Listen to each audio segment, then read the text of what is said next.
What is up, YouTube? Today we're going to be covering Gun Bunch. Now, this is going to carry over to different kind of compressed sets, including tight offset tight end, gun tight, gun bunch tight end, and all these other things. A lot of these principles, especially for bunch tight end and gun bunch, they're interchangeable. Now, the only thing that I ask you before we continue on is to drop a like on this video, and we're going to continue on with the series. So today we're going to be going against the West Coast offense. Now, if you guys missed the first part of the video talking about how the 3-yard hook works, personnel, those two videos are going to be in the description. Be sure you watch them before you watch the rest of this video, because I've already explained 3-yard hook, I've already explained personnel. I'm not explaining it again in this video, so I expect you guys to watch that. So 3-4 bear, the play that we're always going to be coming out in is the pinch buck O. One thing also that I need to mention, I'm not explaining quick adjustments. If you guys are watching this video, I am considering you more of an intermediate to advanced player, meaning that I expect you guys to know your quick adjustments by now. If you don't, Meisterman has you guys covered for going over quick adjustments. It's only a $5 ebook. It's perfect for you guys that are trying to understand zones and quick adjustments and all this. There's a lot of other stuff in there as well, so I suggest you guys go pick that up today. So anyways, we're going to come out in pinch buck O. We've got our personal set. Very important reason that we're using the Kansas City Chiefs. In last videos we were using the Ravens is we've got Chris Jones, and there's a very important part to this puzzle as to why we're using Chris Jones. So let's go on pinch buck O. We're going to come out in gun bunch week. I don't know why in practice mode it's called gun bunch, but I'm pretty sure. What did I just do? I just chose a random play. I'm pretty sure it's called gun bunch week in a regular game. Maybe it's not. Maybe they've changed the name now. I don't know. So gun bunch, let's just go into the most difficult one, deep corner. So again, 3-4 bear, always come out and pinch buck O. The audibles, for the most part, we're not going to touch. We've got our cover 3, we've got our cover 2. That's honestly all we need. We're really going to be running quite a bit of cover 3 out of this particular formation for a very specific reason. Again, link in the description as to why. So, pinch buck go. And here's how we kind of want to set the tone. Against any gun bunch player, you guys notice I've been in practice mode for a little while, just going over this, making sure everything works. But any gun bunch player, we want to set the tone that we're not afraid to send the pressure right off the bat. So we're going to be sending in a pinch buck O almost exclusively to start out with the first drive to see how our opponents can handle the pressure. If you notice, okay, that first drive, it was super easy. They were able to handle the pressure. They were dot me up and down the field all the way to get an easy 3, an easy touchdown. Whatever the case may be, your second drive, you're going to start adjusting to it. And we're going to talk about adjustments later on into this video. So first off, we want to set the tone saying, hey, we're going to scream at you if you don't go into max protect, where you're going to go ahead and take a sack. Now, be careful with that mindset. If they are not in a max protect, you notice this is the guy you're going to be using. Keep in mind, there's nobody on the running back, and if they streak their tight end and you take away the running back, you just gave up a touchdown. So this is an extremely aggressive way to play it. The only suggestion I give you if you're playing straight man defense is just to shade over top and pass commit. Now, if you kind of think they're going to run HB sweep, don't pass commit. Just do a shade over the top, and that oftentimes will help you from getting bombed over the top too easily by somebody like Tyreek Hill. Now, you can go ahead and back this guy off. Again, I expect you guys to know all these quick adjustments, so if you don't, Meisterman.com is going to be a great place for you to start. So we're going to go ahead and just start out setting the blitz. I like to man myself up the running back. Sometimes it seems to help the blitz come through, because especially if they start blocking the running back, it kind of dumbs them out. You can try right there. Bam, we get the guys coming off the edge. We scream at them. Now, of course, the tight end is open. The corner out is open. But with better personnel, somebody that has man-up ability, it's going to play it a little bit better. Oftentimes, corner out, this particular corner out, isn't always going to be man coverage. So let's go ahead and press, shade over top, and we're going to go ahead and change this up right now. So X, what I want to do is I'm almost going to always put the solo side, the lone side receiver, on a soft squat, especially if I expect them to go max protect. I'm always going to put this on a soft squat, because if they say put him on a streak, say, hey, he's playing a cover 3, he's playing a cover 2, or whatever kind of ridiculous mindset they may have, they're like, okay, you know what? Streak. Soft squats match streaks. So you don't have to worry about it. So let's just go ahead and put X on the streak. I'll even show you guys. So now in the deep corner, 2 concerns. Post route, corner out. Post route, corner out. That's all we got to worry about. I'm going to go into max protect. So now we're going to go ahead and get this blitz all set up. I think we should be good to go right now. Yep, perfect. We're going to go man ourselves up to the running back. Again, that just seems to be able to help. In this situation, it is safe to go ahead and hover. We'll talk a little bit about when it's not safe to hover and all this other stuff. So right there, bam, we come screaming off the edge. Nobody to throw to. Chris Jones off the races. I kind of doubt he'd probably get chased down by Tyreek Hill. But you guys can see right there, we come in clean off the edge and nobody was open either. So now let's talk a little bit about this soft squat in some more detail. We're not going to go into instant replay quite yet. What we want to go ahead and do is just go ahead and put X on the streak, running back on a wheel route. So now this time let's just go ahead and block our tight end. Okay, sending 7, we're blocking 6, sending 7.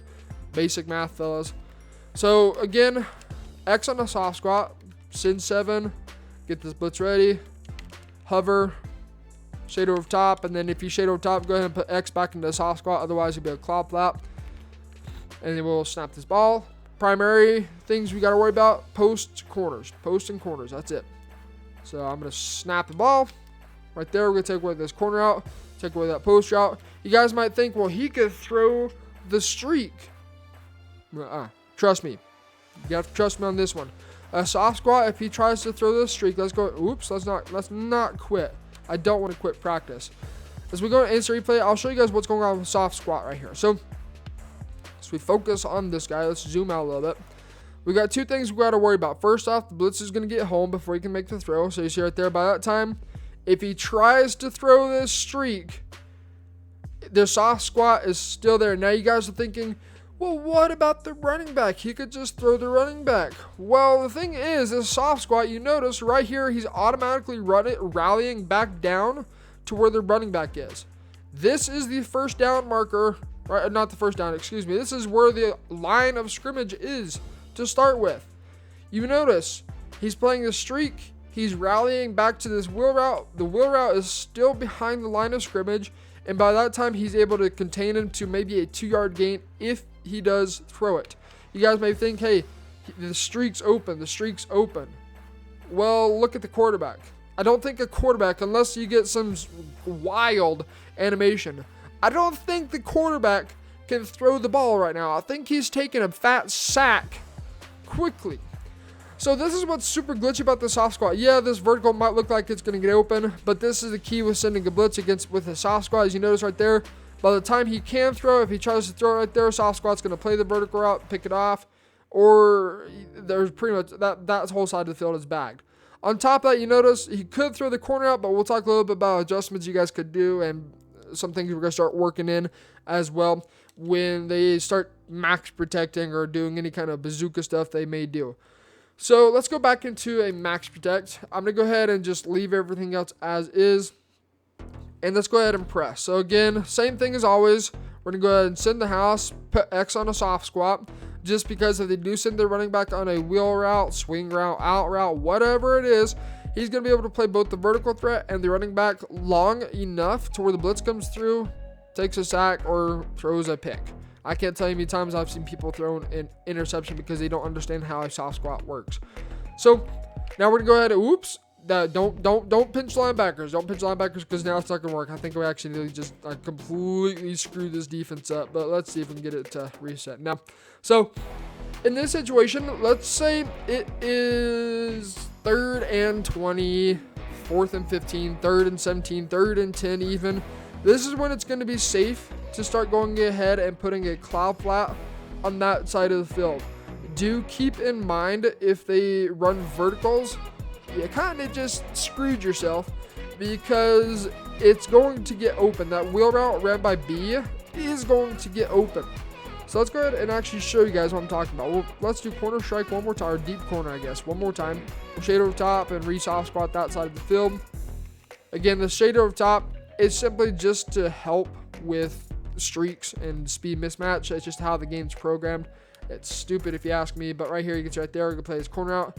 You see right there, if we don't play that post route, you notice he gets wide open for a touchdown. So as a user, Oops, I did not mean to hit the snap the ball function right there. But as a user, your primary focus is anything deep anywhere in the field. Any deep threat that you notice is not either guarded by a man or a zone is automatically your responsibility. Let them throw a drag. Don't give up a touchdown. It's very, very basic stuff. So this is a little bit about Pinch Bucko. Now let's say, okay, they've max protected every single time. We've got our pass rusher in the zone because he's getting to the quarterback practically every rip of the ball, every snap, he's getting to him. So we've got him in the zone. He's pretty much unstoppable at this point. And this is where we're going to start working in a little bit of the cover 3. Again, check the videos out in the description before going into this part of it. So let's go ahead and audible into this cover 3. Now, there is a big difference between these two. You'll notice his linebackers in the 3-yard cook, and the safety right here, strong safety, is in a hook curl. Go ahead and baseline. If you guys are going into a game, this is something that you can't do in practice mode. Go down to coaching adjustments. Set your auto alignment to base. Two things, there's two reasons behind that. One, because it gets your safety in the 3-yard cook, which they generally have better zone coverage than most regs linebackers, but of course there's exceptions to that rule all over the place. But then also, it gives the same look every single time. You could be in pinch buck O, you could be in cover 3, you could be in a cover 2. They never know what you're going to be in at all. And on top of that, you could give them the same exact looks, like, oh crap, he's sitting in the crib again, he's hovering down on the offensive line, when in reality, all of a sudden, bam, you're dropping into coverage, and now you have tons of people out on the field playing zone coverage. And say they were to go into max protect, and let's go into a cover 3 baseline. They're in the max protect right now. I'll even double check. All of a sudden, you're only rushing 3. And Chris Jones, eventually he's going to eat and get through. But right here, bam, we got to get that dig right. And you can see, eventually he takes a sack. I don't know who that was that just got him. But eventually your opponent is going to have to really start thinking about, hey, are they sending 7? Are they rushing 3? Or are they rushing 6? Or are they rushing 5? What do they do? And I have no idea. Here's one final thing about this cover 3. We're going to go into this cover 3 fast. You can send 7 out of this. Do be warned, if you do this, you're responsible for a tremendous amount of the field. You're responsible for streaks. You're responsible for slants. You're responsible for drags, digs, corners. A lot of stuff falls on top of you. So in this situation, if we're going to be sending a cover 3 zone blitz at them, this is going to be one of those situations where it is 3rd and long. I'm talking like 3rd and 20 or longer is where you're going to start sending the house out of a cover 3 shell. Now, yes, you could go into pinch buck O, and you could hot route these guys or whatever, or quick adjust these guys into outside and inside thirds. But here's one thing we're going to go ahead and add. Let's say we got them into max protect. They're just going to go max protect. Let's just go corner strike, max protect, streak, RB. In this situation, I'm okay with giving up a corner. If it's 3rd and forever, I'm okay with that. I could even take that away manually. In fact, if I'm going on against gun bunch, I'm almost always going to use the linebacker that is on the bunch side. If you use your opposite side linebacker, you're just making more work for yourself. It's kind of stupid. Don't make this more difficult than what it needs to be. Just be on the close side, so it's less field for you to have to cover. It's less recovery time that you need to get over where you need to be at. And then from here, just take away what you think their primary read is, whether it be a corner, a post, or we'll even shade over top so this 3-yard cook plays that post a little bit better. And let's just go ahead. Let's say we're forcing them into max protect. They think we're sending 7 again. Let's just now go ahead and drop off the coverage. We're going to go ahead and take away this corner. We even bump that streak so he's not going to be able to go over the top. And it's right there. That time, we bagged it. Now, they may have that C route if we deep half it or play it sticks. But of course, you're going to give something up if you're playing a super aggressive defense. So, generally speaking, if you notice that they are dotting you up and down the field, just stick into this cover 3 baseline, give them the same look until you notice they start max protecting, their tendencies to max protect, then start sending the blitz, drop it off. Just play mind games with them the entire time. If you are going to be using a stock cover 3, just user one of these two linebackers. It doesn't really matter all too much. And then in this situation, I'll probably do a shade over top to help that 3-yard cook play the dig route. Shading changes the 3-yard cook a lot. If you shade underneath, he'll play drags. If you shade over the top, he'll play 10-yard digs. Shading underneath, he also plays slants and in routes, about 5-yard in routes and shorter. Anything around 10 yards, if you shade underneath, he's going to give it up. A big weakness with this 3-yard cook is high-low reads. This includes a drag and a post, a drag and a dig, a drag and a crosser, or a slant and a post. Those kind of things is where the 3-yard cook is going to struggle, and that's how it's meant to struggle. It's meant to really not work too well against high-lows, because the 3-yard cook is going to determine basically what I don't even know what I'm going to cover. I don't know.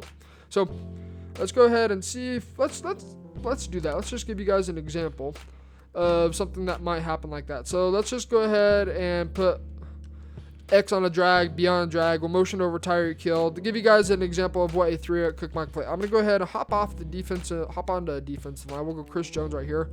I'm going to block my running back, block my tight end, and we'll just go ahead and snap this ball.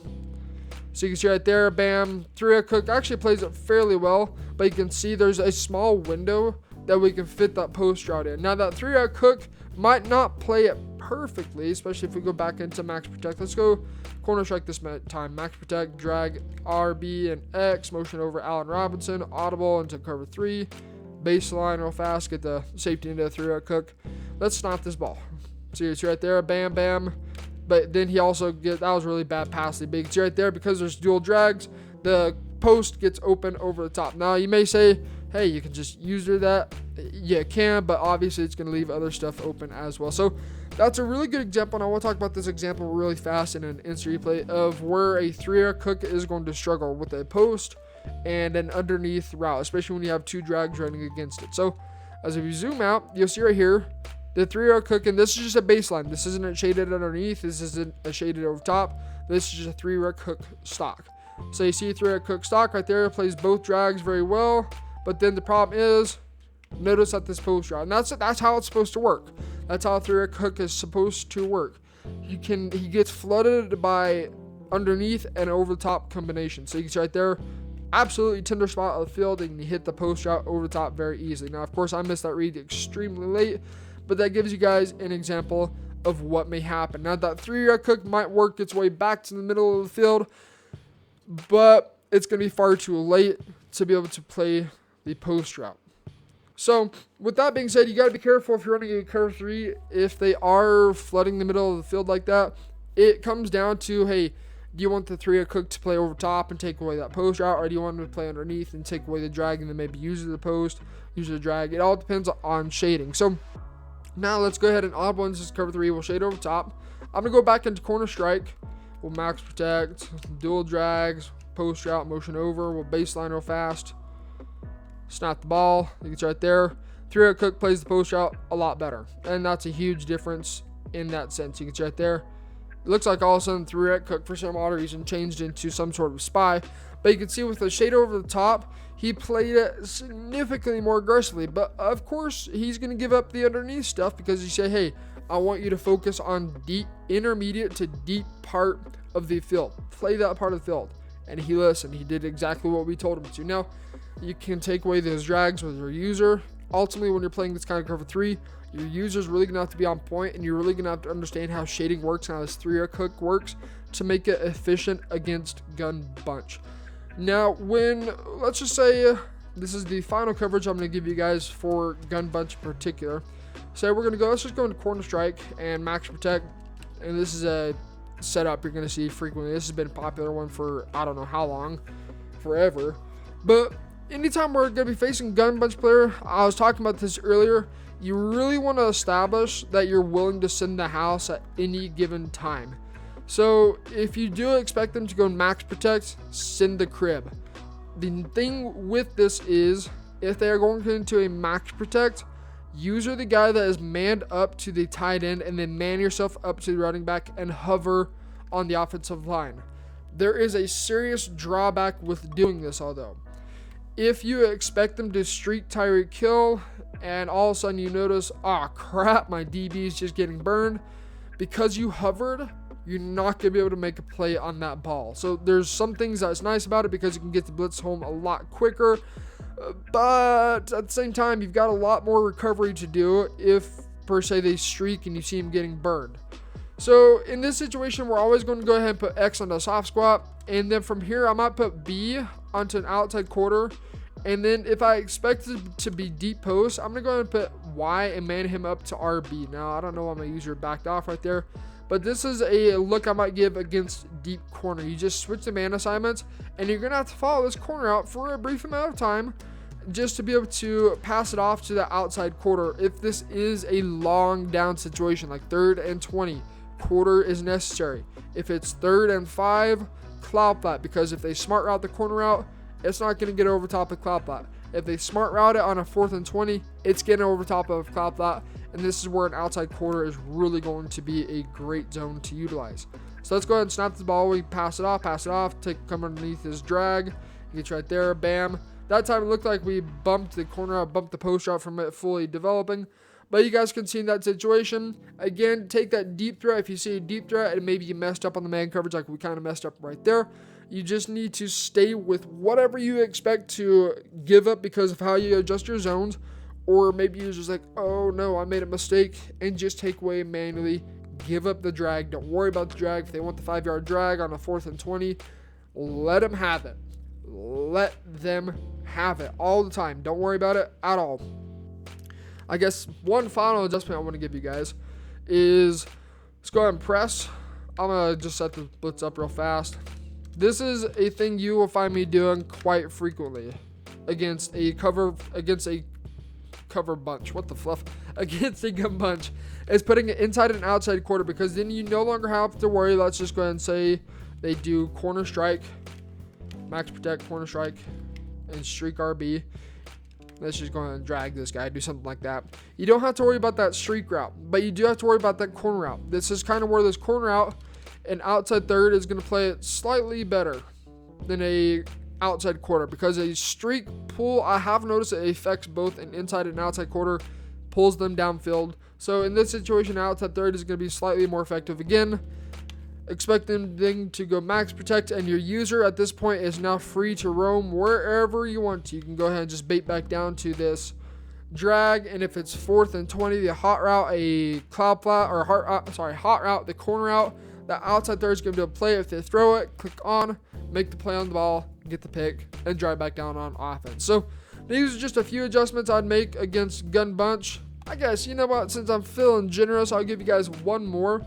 In a cover 3, and we talked about this a little bit earlier. Let's go ahead and baseline real fast. In a cover 3, this is one way that I would actually go ahead and show them as well. So bam, and we now have a cover 2 with a blitz, all linebackers keep it contained, and the blitz is all ready to go. This is a look that I might give them on a very long down situation, like again, 3rd and 20. Remember, cover 2, this 3-eye cook, you're going to be using it in this situation. You are responsible for anything that you expect to split the safeties, whether it be a post route, whether it be a streak with the passing to the inside, a post route or a streak ran by Sammy Watkins or the X receiver. You don't have to worry about that. Soft squat's going to match them vertically and take away that for you. So let's go ahead and snap this ball. I don't even know. Let's just see what play. I don't remember what play I chose right there. This is deep corner. We're going to go ahead and take away whatever comes first. What do we need to worry about ourselves first? You can see right there. Blitz gets home, say it's 4th and 20. It's now a turnover on downs. If they decide to throw that underneath stuff, let them have it. If it's 4th and 20 and they want to chuck the underneath stuff, you're going to have 3 defenders over there, more than likely to be able to make a play on the ball. So there's a few different adjustments that I would make. Again, it's a game of chess when you start switching into cover 3, switching into pinch but go. A little bit of different zone coverages behind it. Again, depending on the down and distance, you might want to go to a cover 2 shell if it's 4th and forever. You might want to stick in this cover 3 if it's 3rd and 15 and they need to hit a corner out, whatever the case may be. It's all depending on the down and distance situation. Just a few different examples I want to give you guys, but that's going to take care of this video. Just keep, the only thing I ask you guys with this little ebook I'm dropping you guys is just keep supporting it. Share it on Twitter, Facebook, share it with your friends, share it with your grandma, share it with your aunt, share it with your niece, whoever your dog's, if your dog's named Fido, share it with Fido. just share the video, drop a like, subscribe if you guys are new, and of course if you guys are beginners to Madden, check out MasterMadden.com. I really strongly recommend it. It's got a beginner's guide that's going to help you guys understand the basics of zones, quick adjustments, and get you started off on the right path. Ebooks, fantastic, but you got to understand why we're putting different zones out there for what reasons. So anyways, that's going to take care of this. I appreciate every single one of you guys, and until next time, this has been T Meister. Get in the lab. See ya.